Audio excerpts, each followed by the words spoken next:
ka naman dito, ano latest? Bukod sa may half-sister pa si Mamo. Ay, naku. Nako, Doc, hindi lang ha. Pag nakita ko pa in person, kamukhang-kamukha ni Mamo. I heard. Dok, ito pa ang confirmed na chismis ha. May kinalaman daw pala talaga si Ma'am Giselle sa nangyari kay Ma'am Morgana. Hayaan natin si Giselle na maghukay ng libingan natin. Ang hindi niya alam na ang sarili niyang libingan ang hinuhukay niya.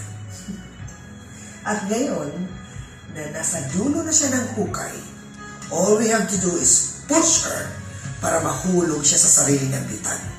I apologize, Miss Morgana. I'm sorry. I accept your apology, Miss Tanya, but I'm afraid it's not enough. Kung hindi apology ang hinihingi mo, ano gusto mong mangyari, Miss Lu? I want Miss Giselle Tanya to be removed as the CEO of Apex. What?